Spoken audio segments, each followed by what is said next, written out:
So without further ado, let me introduce our first speaker, our keynote speaker. He's none other than Dr. Oren Tirosh. He has 22 years of clinical and research experience in gait and posture, working at Gait Lab at Royal Children's Hospital in Melbourne, Australia. He's the founder of Motion 3D, providing solutions and analysis to sports and medical legal sectors. He engaged with athletes such as F1 driver Mark Webber, Australian high jumper and 2014 Commonwealth Games gold medalist Eleanor Patterson, and Australian leading female marathon runner, Sinead Diver. His expertise in motion sensors and developing telehealth web applications are used in medical clinics. Dr. Oren continues to research and develop affordable motion analysis solutions for both sports and medical needs. Examples of Dr. Oren's work include development of textile sensor soft to measure plantar measurements, plantar pressure, motion sensors with biofeedback application to reduce stress fracture, and teleassessment platform to measure balance and functional performance. Currently, he is a senior lecturer in biomechanics at Swinburne University of Technology. So Dr. Tirosh's specialty is not just motion capturing, and it's not just using affordable motion capturing systems. He has intentionally worked on affordable motion capturing solutions, and I see no better person to start off our workshop 6 talking about affordable motion capturing for gait analysis than Dr. Tirosh. So Dr. Tirosh, over to you. Thank you. Well, thank you very much for the lovely introduction. I'll just try to share my screen here. And let's see. Here you go. Yes, so welcome everyone. Welcome from Australia. And it's a great pleasure and honor to be here, and it's fantastic to see everyone and so many of you participating in this workshop. I hope you will find this workshop beneficial to your work and interest, and I'm quite confident that at the end you will be able to use what you learned and leverage in your future work. So my name is, it's Oren Tirosh, and I'm from Swinburne in Melbourne, Australia. And in the next, I guess, like 35-40 minutes, I will share with you my 22-year experience in actually searching for affordable motion capture systems. So I'll start introduce you to JP, and JP is the Professor Jeff Osdorf dog that had to learn how to walk on a treadmill. That was the task here. And Jeff was interested to perform some movement analysis in order to understand the JP walking pattern and to explore what is needed to improve his walking. And you can see here, it's a very complex walking pattern here. And now, surely Jeff wouldn't want to spend hundreds of dollars to purchase a motion capture system. So the question is what is his options, how we can do it. And I will start with a similar problem that I faced when I was asked to work with Eleanor Patterson to help her with the goal to improve her performance in a high jump. Now, Eleanor was a gold medalist in the Commonwealth Games, and actually next week she will be competing in the Olympic Tokyo Games, so it will be quite interesting. And all my work with her, I had to find ways to do a good analysis, evidence-based type of analysis with minimal equipment, because I didn't have the backup from any institute or big company. And what you can see here, I used two high-speed cameras and a very simple but very powerful software APAS that was actually developed in I think in the 90s, but it still did a very good job to analyze, and we went to the field and did a very good analysis, and hopefully she'll succeed in next week. The same thing, I had a problem when I was involved in the Gait lab in the Children's Hospital, and using the motion capture in clinical setting was our goal. That was in early 2000, and at that time, the 3D Gait analysis with children with cerebral palsy was just in the infancy. And we had to design and build not just the Gait lab, but also methods to interpret the data to assist the surgeons in their decision making. And as you can see up here at the top left, this is the CP child coming before surgery, where we did a 3D Gait analysis, and down at the bottom left, this is a 3 years after, or 2 years after, we did after a surgery, and we did the analysis, and you can surely see that he walks much better after 2 years. And this is with the help of the 3D analysis that gave some understanding or some suggestions to surgeons what type of surgery. So you can see with the dates, it's around 2001 and 2003. So it was a long time ago. So the question is, what is required to perform emotion analysis in sport and rehabilitation? And from my experience, I found there are 3 parts very important. What you need. You need a measuring tool, so you need a good measuring capture system.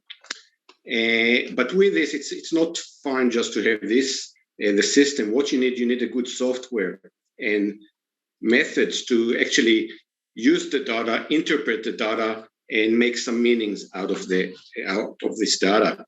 And the last thing, you need to find some methods to understand the effect of the intervention. So what software, what type of algorithm methods you can use to give you some hints about the effect of your intervention. So when we talk about affordable, we don't just talk about the motion systems here. We also talk about the methods and the software that we need. And you will see through my presentation here that sometimes the system can be affordable, but the software that comes with it is not affordable. So throughout this workshop, I'm sure that you will hear some good suggestions about the good software and methods for interpretation, and also the motion capture system. So in my presentation, what I'll concentrate more on the first part of the motion capture system. So in this presentation, I will have 2 parts. The first one, I'll give just an overview of the current motion capture systems that are in the market, and how much they cost, and the different type of motion captures that you can use.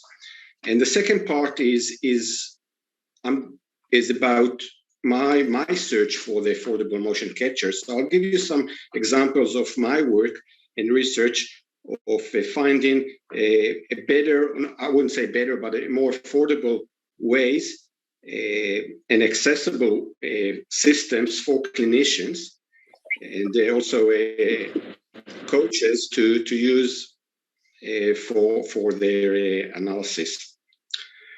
So in terms of motion capture, what do we need to have a full, robust motion analysis?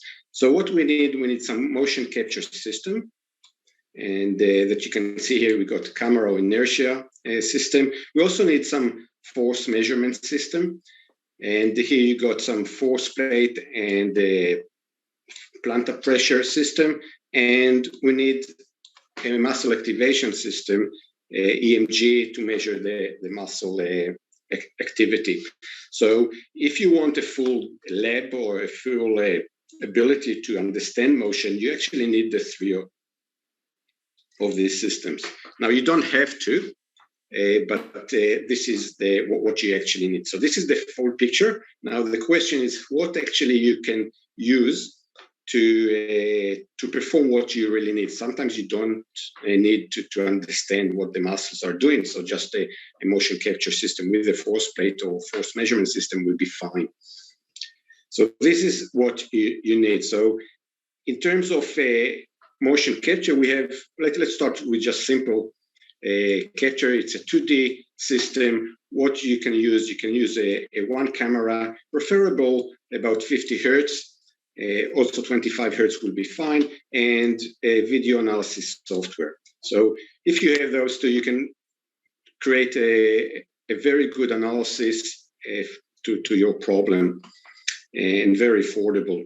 If you want more robust and understand more about the movement, what you need a 3D motion system, because a 2D won't be able to see movement in the transverse plane. So all the rotations, and sometimes rotation, hip rotation, is very important to understand the pathology. So if you want a 3D motion, so in terms of 3D motion, we have different systems. We've got a passive marker system, we've got an active marker, and we've got a markerless system that actually starts to kick in, and people start to use it. And then you have a non-optical, is the inertial system, and also magnetic system. So this is what you need, or what we have in the 3D motion capture system. So let's start with a 2D video system, and a camera, just a video camera. You can use your iPhone. Now iPhones have very good cameras. Minimum 25 hertz will be okay for a walk-in. If you want running, you need better cameras. But in terms of the video analysis, today you can just get them for free. And these are the two examples of software that I use, free software. You got Kinovia, that it's well known. Unfortunately, it's just for Windows operating system. A software that I really like and I use for teaching also is the Tracker. And this software is sure, it's free, it's for Windows and Mac, and it also has some online versions. So actually you don't need to install it in your computer. You can just go online and load your video and perform the analysis. And this is the website. So I do suggest have a look at it. It's very powerful and can do very nice analysis. So this is a 2D video system. Now, in terms of a 3D motion, this is more robust. As I said, you can look at the motion in 3D. You can do different sports, throwing, kicking, and you use it for passive markers system. And you can also do some horse equine stuff. And so this is what we can get from 3D motion system. Let's start with the passive markers. So the passive markers is just a reflective small balls, different sizes that we stick on different locations in the body. And then you can see here on the right bottom, you can see the software that we digitize the placement of the markers. We get the XYZ position of the marker, and from there we can do analysis. So for that, preferably you want about minimum 6 cameras, but I would suggest 8 and more. So a typical Gait lab will have about 10 or 12 cameras. So you need these cameras, you need the reflective markers, and you need the software. So what will be your out of pocket or your cost here? So it's quite expensive. And these are the leading cameras. You got the Vicon, you all heard the Qualisys, and you got also the OptiTrack system here. And the cost is quite a bit per camera. It's about the high quality one, it's about $20,000 per camera. So if you want about 10 cameras, you can do very quickly the sum, and you will see that it's quite expensive. The markers also they're usable, but sometimes you need more than 10 markers, and it's also start to get to the hundreds of the dollars. And then you need some camera stands, camera mounts, And surely you need some software to do the modeling and analysis. And this is Visual 3D, is the most common one. And it's $15,000 for the license. And so you can see that all this can come to about $200 and even more thousands dollars, quite expensive. In terms of the advantages and disadvantages, passive marker, you get in real time, high precision. It's a sub-millimeter error. It's about 0.5 millimeter error we get, and low noise. The thing is that it's restrictive, so the passive marker are a bit restrictive. In sport, they don't like it much. The athletes don't like it much, and they say that they need to get used to it. And some of the new cameras will tell you that it does work outdoors, but sometimes it doesn't work so well. So there's a lot of adjustment, and the setup is quite difficult to do everything outdoors. So end of the day, passive marker is the most common one, but very expensive, especially for a clinic that want to do some 3D analysis. The next system is the active marker system. Active marker system is, you got these small markers here that it's like a LED.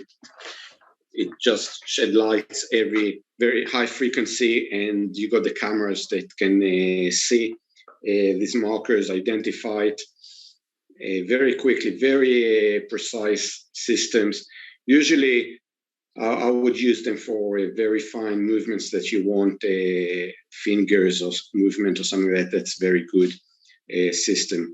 In terms of advantages, it's a real-time, high precision, very precise. It is restrictive, and it doesn't work outdoors, so it is a bit problematic. The most common known is the NDI OptoTrack system. I used it, I think, like 20 years ago. It's a fantastic system, works beautifully, and but again, it's very expensive. The cost will be similar to a 3D passive marker system. So again, for just clinical use, it's not easy to buy it. It's quite expensive. Coming now to the market is all the markless motion capture, and this is actually putting the emphasis on the software.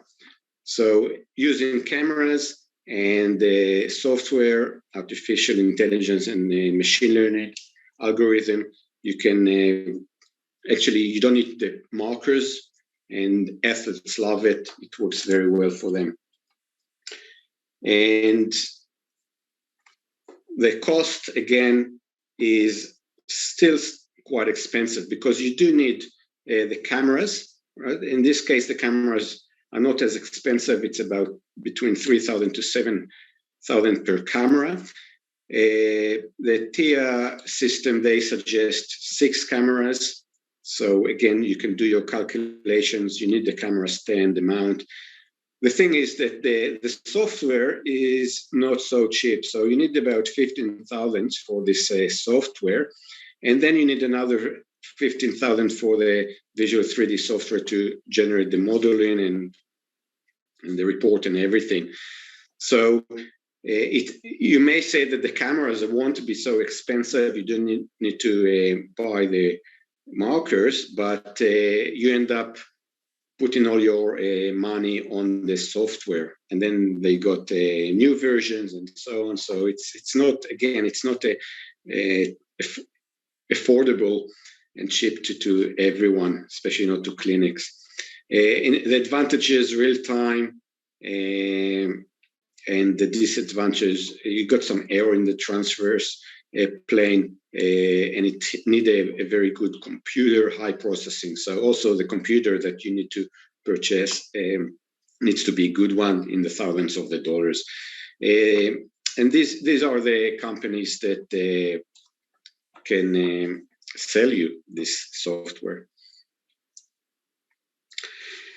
So from the optical, we moved to the inertial 3D motion capture. And one reason is that the inertial sensors, they are quite cheap, and we will talk about them in the few slides. But inertial technology allows to use this IMU, the gyroscope and the accelerometers and magnetometers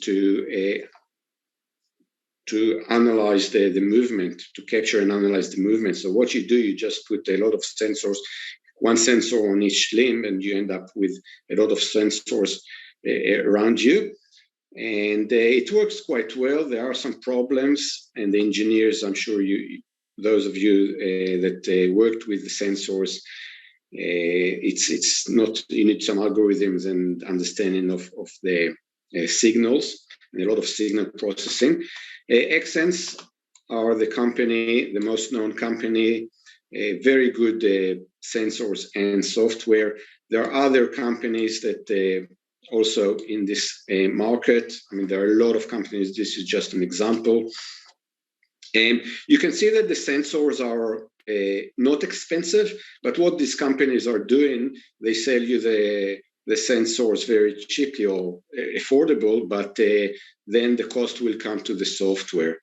So the software is not so affordable. And this price that you see here now, it's for the full body motion sensors. These companies also will sell you a less sensor, so you can do, when you don't need a full body, it will be a bit cheaper, but again, they put all the cost in the software. So the system is quite affordable, but the software, so overall, it's not so affordable. And advantages and disadvantages, you can see it's a real time. The good thing is outdoor, so it works fantastically outdoor. And there is, but the problem, there is a drift. There can be a drift. So if you sample for a long time, the system starts to drift, and the data is not so good. So we go to the inertial sensors. Why? Because they're very affordable, very good to work with, and that's why a lot of engineers are going towards the inertial sensors. And this is an example of the ambient lab. They have sensors. The sensors are can run from $60 to, I mean, one sensor $60 to $120, something like that. They work Bluetooth and Wi-Fi, and they can connect to the phone. And the other sensor, the Yoast, for example, these sensors that I use, one reason is because they work, you can program with Python and create your own software. So I prefer them, but you can see they're also not so expensive. One sensor is $130 or a Wi-Fi $250. So this is more affordable, and this is what attracts a lot of researchers to use and to find ways to use these sensors to perform a motion analysis. Then we go to force and pressure systems. Force plates, every lab must have a force plates. You got also treadmills, instrumented treadmills that have force plate. They are expensive. One force plate will cost you about $25,000. And if you want to look at pressure insoles, just insoles that you can put in the shoes, or for example, here you got a sensor mat. You're also going to talk about plus minus the $20,000, the insoles with the software and everything. So they are affordable, but if you want to add this with the motion capture, you again get into the hundreds of thousands of dollars. And the last thing here is the muscle activity systems. You got Wi-Fi, you got Delsys and Noroxon. These are the leading ones in the market. What these companies do is they put also the inertial sensors in the EMG sensor. So actually you can measure EMG with with acceleration and the angular velocity. So they got gyro and the accelerometers inside the sensor, which is very nice to use. So if you want to do EMG with inertial sensors, you actually don't need to buy the inertial sensors. You got everything in one system, and it's all synced, which is very nice. A 16-channel will cost you about $37,000. Now, all this cost, it's Australian dollars, not American. So again, you can see it is quite expensive. Sometimes you don't need 16 channels. You can do with less. So the question is this affordable to coaches and private clinics? And I'm sure you all by now figure out that it's not affordable for a clinic to get a $50,000 or $100,000 just to do some motion analysis. So what I'm going to present is my search for affordable motion capture, because I saw all the systems, and as most of you, I wanted to be used for clinicians and to do it in the clinical practice, or for coaches to use outside and use the knowledge and the research that we have to improve performance. So what I'm going to share with you is my work and my search for all these affordable systems. And I'll start with the pressure insoles. And this is a work, it's not my main work, it's with colleagues. So we looked at initially at having an insole with less sensors, more affordable sensors. And the target was that it will cost about $100, the insole. So it's not thousands of dollars, $100 per insole. We did develop it and print it, and we tested it. Very nice, very good data. We test this system with a soccer kicking, and we put the sensors actually on the top, not on the insole. So when you kick, you get the pressure of the contact, ball foot contact. And the idea was to look at the action and the accuracy of the kicking. We found that it's very accurate. We can use it wireless. You can use computer or smartphone to interact with the data.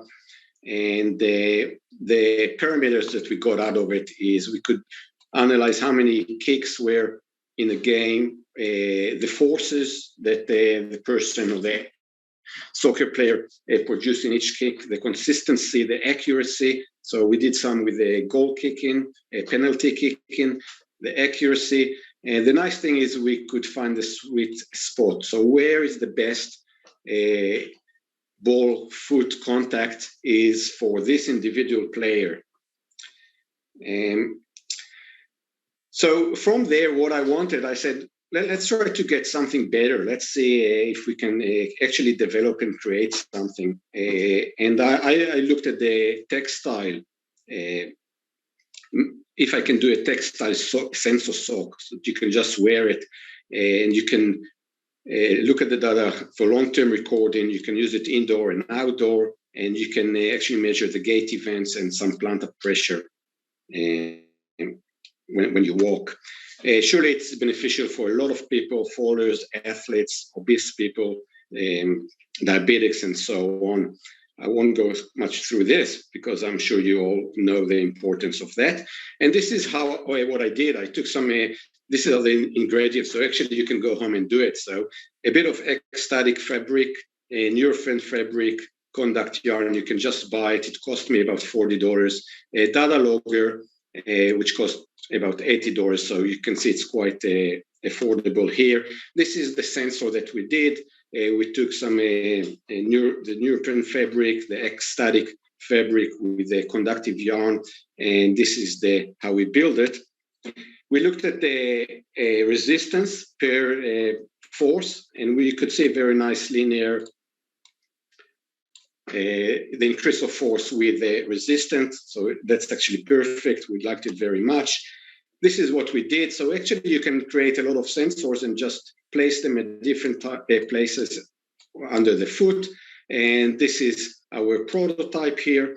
And this is the output that we got. And what we did some validity study. here. So wearing the F scan with the sock, walking on treadmill, and also just walking. It just was about 120 strides, and we found a very good validity, about 1.6 difference between the sock and the insoles, the F scan insoles, in terms of the stride and the stance. So it's a quite valid numbers. We also looked at repeatability. We took 8 males, 2 minutes walking on a treadmill, and also walking overground.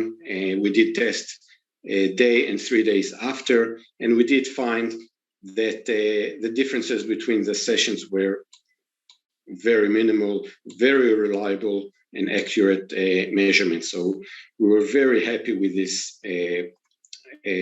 product.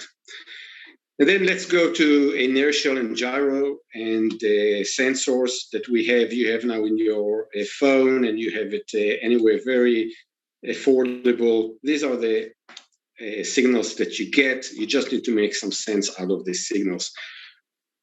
What we did in terms of cricket, we've put the sensors, the gyro and the accelerometer inside the cricket ball.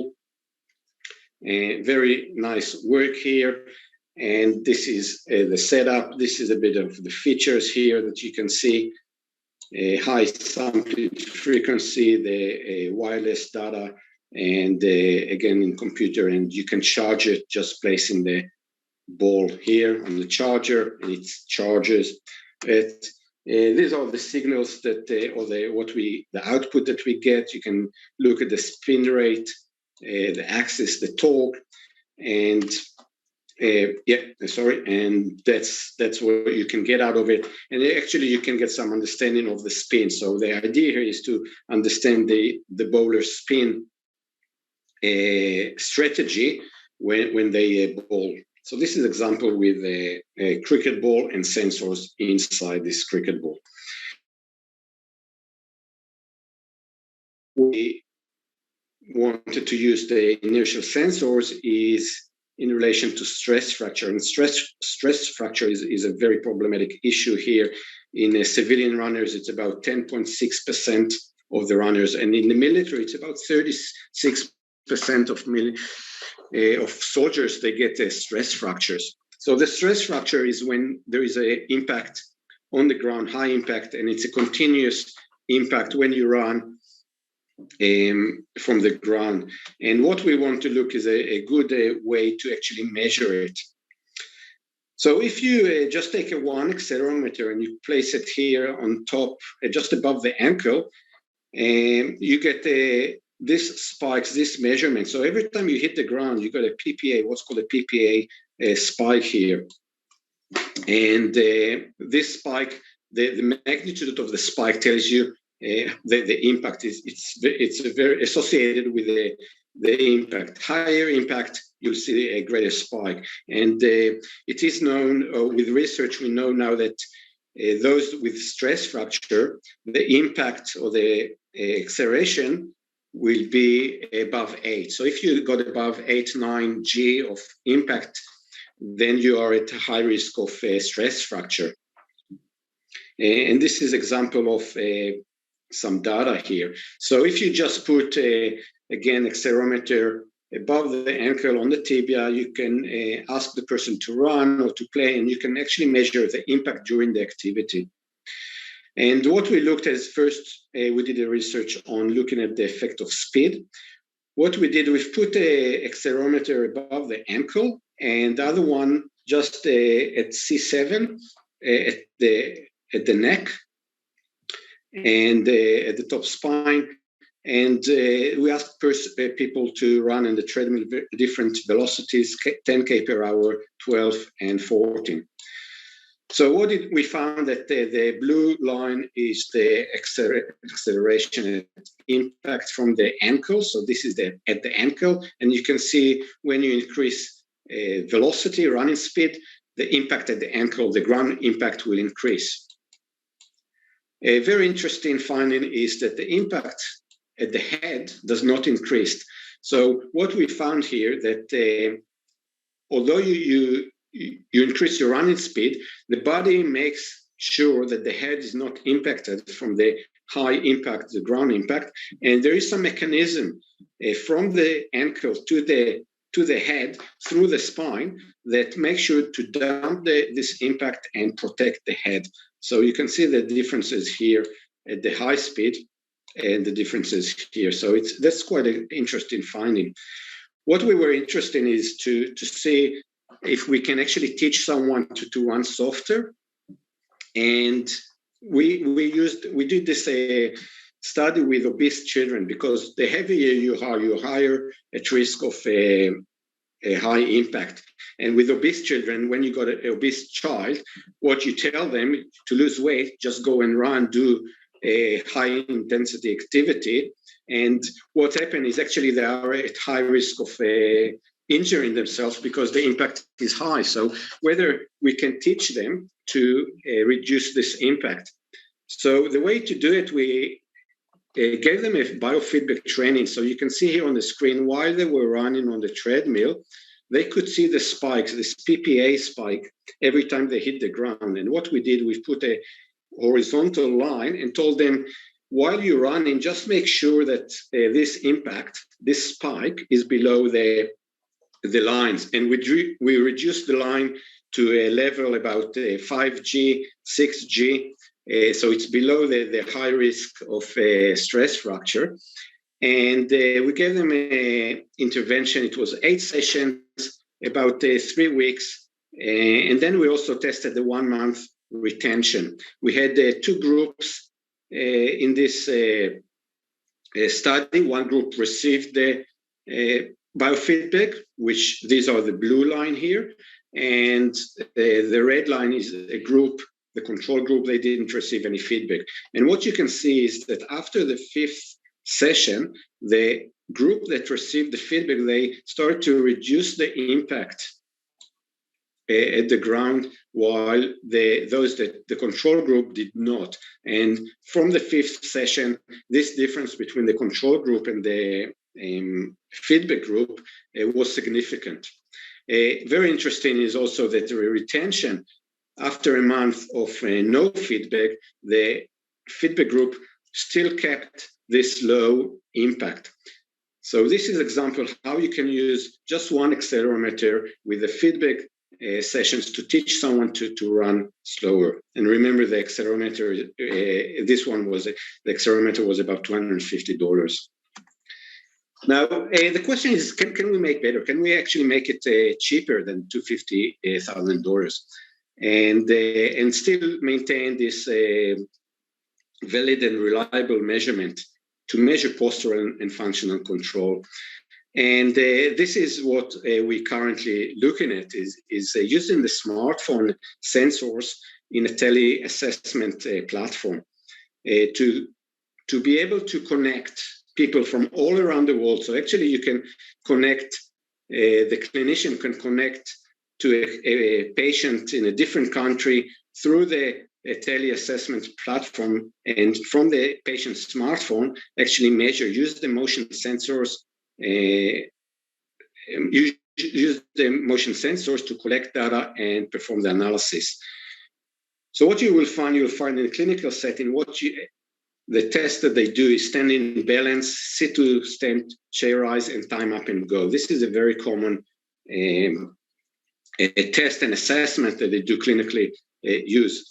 And there are a lot of papers, these are not my papers, but a lot of papers using smartphone to measure balance and time up and go. And the smartphone can be held on the chest like this, or it can be in the pocket or in the belt here set up. So what we looked is developing the system to measure the balance, time up and go, and sit to stand. This is example of signals of the time up and go from the gyro. I'll just show you a very quick video here. This is how you put the mobile phone in the belt.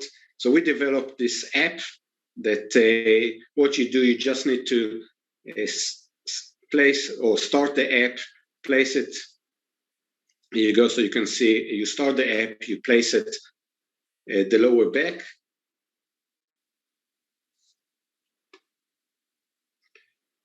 And then you just, the clinician from home, from their clinic can connect and ask you and measure your performance.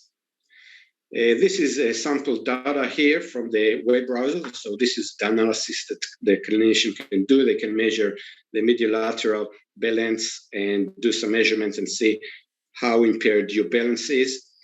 And this is a study that we did looking at the reliability of the system in terms of different measurements. So you got the anterior, posterior, and medial lateral root mean square, and different measurements that tell you about the regularity and the variability of your movement. And you can see here you got time 1 and time 2. So very reliable measurements using this method that we developed. So we are happy for you if you are interested to actually use it free of charge and actually look at it and use it in your clinic or in your research. So I think my time is up. So thank you very much and looking forward to be able to engage with everyone. Thank you.